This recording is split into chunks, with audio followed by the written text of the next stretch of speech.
Welcome to the GCN Tech Clinic, where we aim to answer your bike and bike tech related questions and issues. So if you'd like to get your questions into us, you can do using the hashtag AskGCNTech in the comment section down below or on other forms of social media as well, and we'll try and answer as many of them as we can. So first up, without further ado, this week we have a question from Kevin Timmons, who says, Ollie, since you're the expert on marginal aero gains, does sunscreen, sunblock, make you more aero? Well, Kevin, if I could offer you only one tip for the future, sunscreen would be it. The long-term benefits of sunscreen have been proved by scientists, whereas the rest of my advice has no basis more reliable than my own meandering experience. I will dispense that advice now. There you go. So the next question is from Darren Clare, who says, can you recommend a degreaser or hack, or do I need to purchase a specific kind of degreaser? Yes, I would say any organic solvent will pretty much work. I'd avoid really potent solvents because they could potentially damage your frame, but you should be okay with petrol and white spirit. Acetone's pretty polar, that might rip your frame to, I wouldn't use that.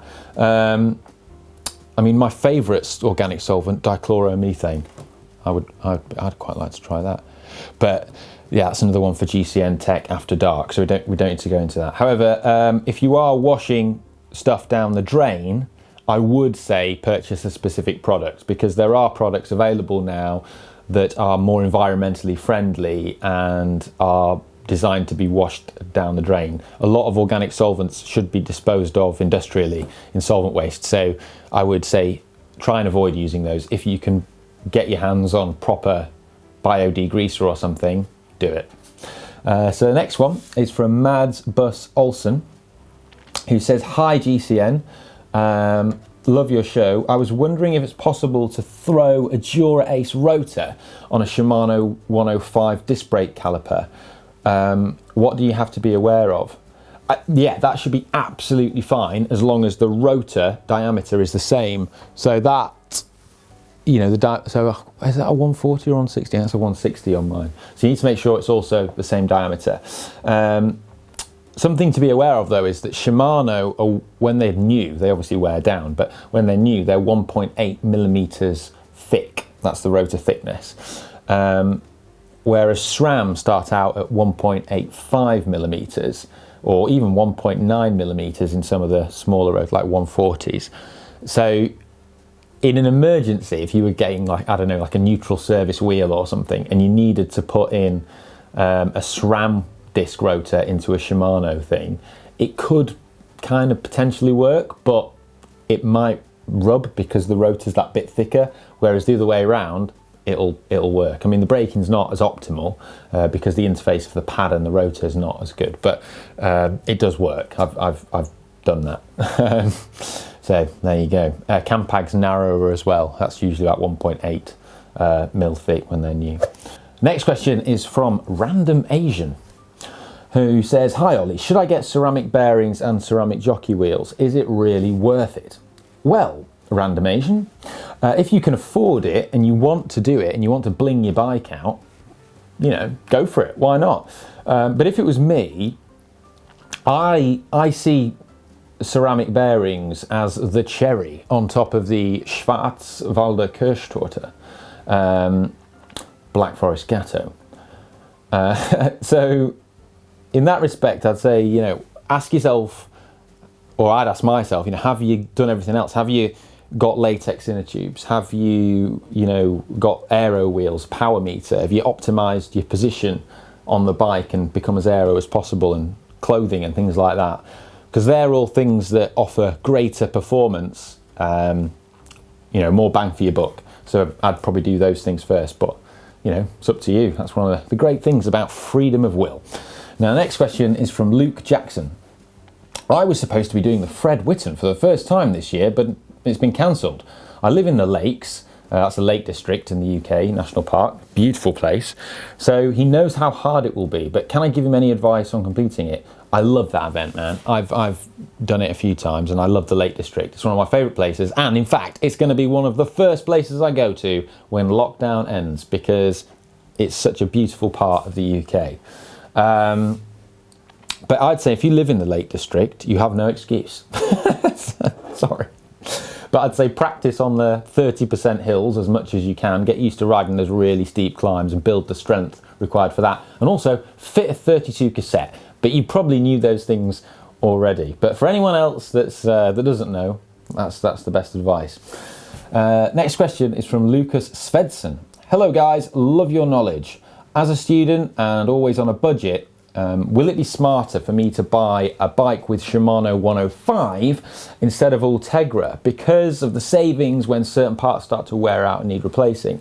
Yeah, I think you're right. Like when you look at the cost of, say, a Shimano 105 chain over, you know, an Ultegra one, it's like twice the price. Or like the cassette, it's like twice the price. Is it twice the performance? I'd say no. I mean, it is. The Ultegra one and the is slightly lighter. The Ultegra chain, it's been shown to be slightly lower friction. It's slightly faster, maybe like a watt or something, but very little. So yeah, twice the price, but it's not twice the watts saved, you know? If you're on a budget, I would definitely say get 105. You know, when I was a student and I was on a budget, I bought a Cannondale Super 6 and I'd save up for ages to get it with 105 on it. And it was amazing. It did everything I needed it to do. And yeah, I think if I were to make that choice again, I would buy 105 at that point in my life again. And also 105 is so good. Like we've done, I don't know if you've seen it, but I did a video with Singh where we did a blind test where we were trying to guess if we were using Dura Ace mechanical or 105, and genuinely can't tell the difference. You know, 11-speed 105 is so good these days that the shifting is absolutely brilliant. So, you know, I'd go for it.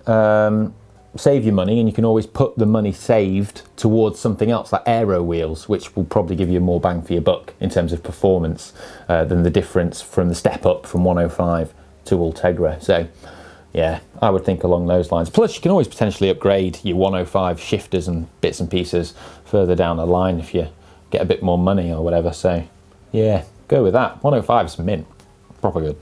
Anush LTI, or yeah, Anush. Could I use a pinch of salt in water while training indoors instead of using salt tablets? Yeah, you can. Or you could also do it when you're training outdoors. If it's a hot day, it doesn't really matter. I mean, if you're feeling particularly middle class, may I recommend Malden Sea Salt Flakes. It's quite nice salt, that. Yeah, also bear in mind, like if you're making food, a lot of food does have salt in it as well. So you are actually getting quite a bit of sodium from, well, if you have rice cakes, there's quite a bit of salt in the cheese that you would put in a standard recipe, so you're getting salt there. Even if you're having sort of energy bars, a lot of them do contain salts and gels and things. But yeah, it's a cost-effective thing. Bit of salt in your water bowl, go for it. Next question is from Jabin Lim, who says, hey there, I recently changed my KMC X11 SL DLC chain and the chain keeps skipping on the smallest sprocket. Is it possible that my smallest sprocket has worn out? Or is it just that the chain needs to stretch a bit more? Thank you. Well, it's not down to chain stretch. You don't want your chain to stretch, and someone pointed this out correctly. We often talk about chain stretch and chain wear. It's not technically the chain stretching, it is the wear within the chain links. It could be that your cassette is slightly worn, so if you've just replaced your chain and your previous chain had worn out a lot, it's kind of like worn out the cassette as well, at which point you do then need to change your cassette and your chain at the same time usually. You can usually get away with the chain rings though, they should be okay. But it could also be down to the setup of your rear mech, so I'd pay attention to this. So with it being the smallest ring at the back, it could be that your lower limit screw needs adjusting. So that's, if you turn the lower limit screw, it will move the derailleur inboard and outboard, and you need to get that perfectly in line with the smallest cog. So check your lower limit is set properly. We've got videos that can show you how to do that as well. Or if it's not the limit, if the limit's fine, it could just be that the indexing needs to be just tweaked and sorted out. And while that wasn't a problem with your old chain running, now you've fitted a new one, it just needs to be tweaked slightly. So could just be that.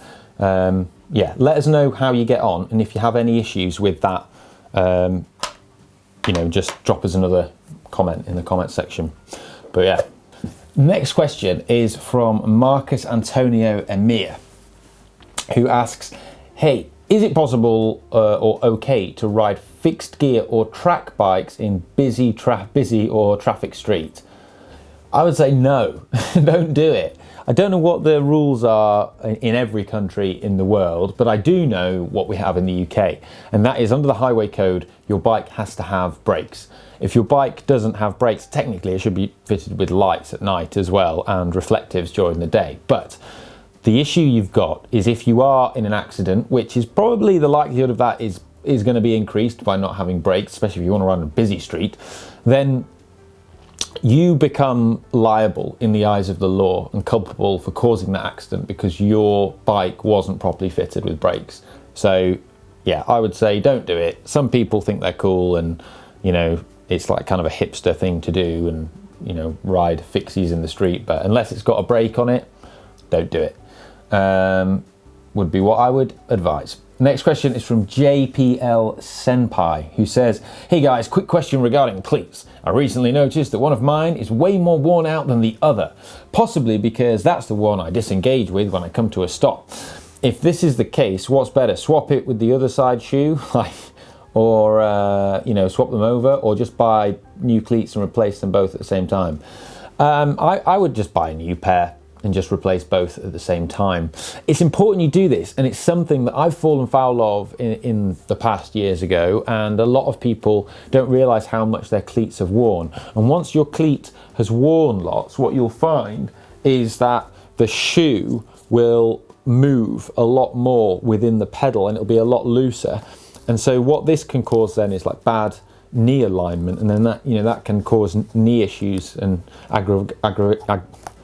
aggravation further down the line as you're pedaling along. So yeah, always replace your cleats because they do become loose.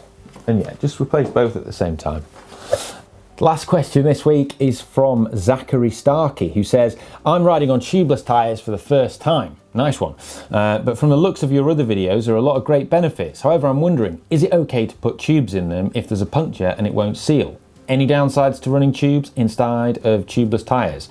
Well, the downside is that you don't get the benefits of the tubeless system, so you don't have that puncture protection of the sealant, you don't have the lower weight of sealant compared to an inner tube, and you don't have the lower rolling resistance of sealant compared to running an inner tube, which adds a bit more sort of friction. Although some people say that's more down to the construction of the tyre than the inclusion of the inner tube, but that's another story altogether.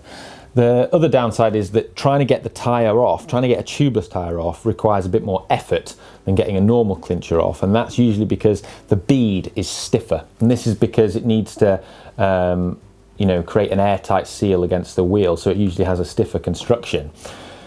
So that can be a bit more difficult, but if you really need to put an inner tube in, that's what you do, and it can be done, and I've done it in the past.